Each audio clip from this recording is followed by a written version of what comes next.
Tonight we have a story about a controversial treatment for cancer invented by a Winnipeg doctor. It's not new. In fact, Dr. John Davidson used it on hundreds of patients decades ago. What is new is that some 50 years after the doctor's death, more than half a century after his theories were dismissed as quackery, scientists are rekindling the flame of his research. With more on the legendary cancer doctor, here's CTV's medical specialist, Avis Fabro.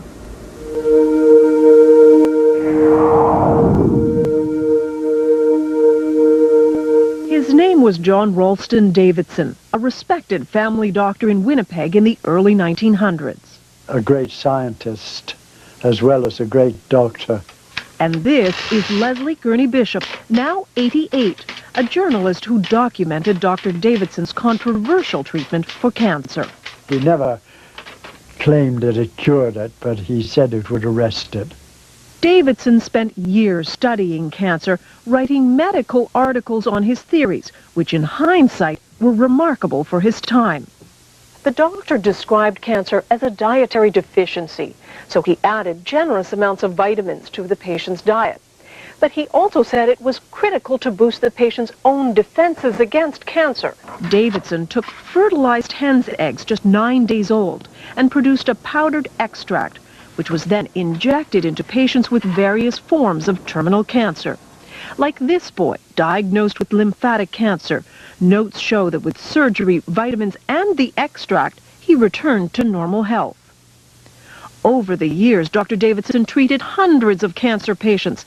They all said, the ones I interviewed, all said that it had benefited them tremendously. Some said they were cured. Ruth Burke's father was one of Davidson's more famous patients. Harry Leader, the Member of Parliament for Portage-la Prairie, had been diagnosed with terminal bowel cancer by the Mayo Clinic in the U.S. But under Davidson's treatment, he improved.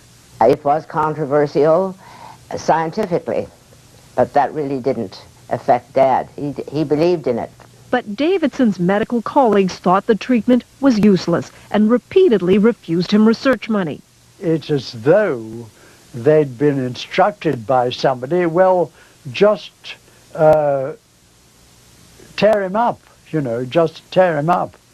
And they did. Frustrated with the lack of support, Harry Leader, with his own good health as proof, took Davidson's pleas for funding straight to Ottawa in 1944, directly to Prime Minister Mackenzie King. He never wanted any publicity from this. He simply wanted help for this man whom he felt could help humanity. The Prime Minister refused to fund Davidson's work. The doctor died 4 years later. He would die pretty well of a broken heart, if you know what I mean, because he had not been recognized.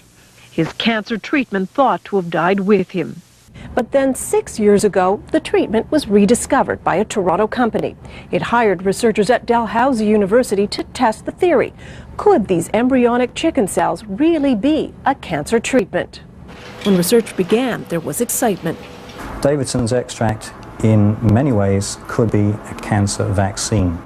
In 3 studies on mice, the compound apparently shrunk tumors. We have to be careful about raising people's hopes falsely. Jonathan Blay is one of the researchers looking at Dr. Davidson's extract. Davidson's extract, in many ways, could be a cancer vaccine. There could be things in the extract that promote a response against the cancer. But then suddenly, the research stopped. The then owners of the extract had financial problems. They stopped paying the researchers. Dalhousie was out some $60,000 and halted the experiments. The university would be interested in continuing the work because the results were very promising. But for nearly 5 years now, the capsules have simply laid on the shelf.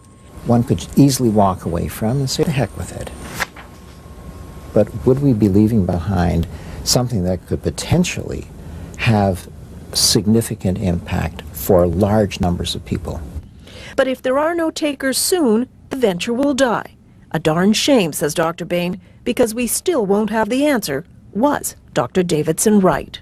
But if Dr. Davidson's extract does show the power to combat cancer, this could be not only one of the great human victories in overcoming disease, but it could also be one of the great human tragedies. A tragedy because for the last 50 years, a possible cancer treatment and its pioneer were forgotten. Avis Favreau, CTV News, Toronto.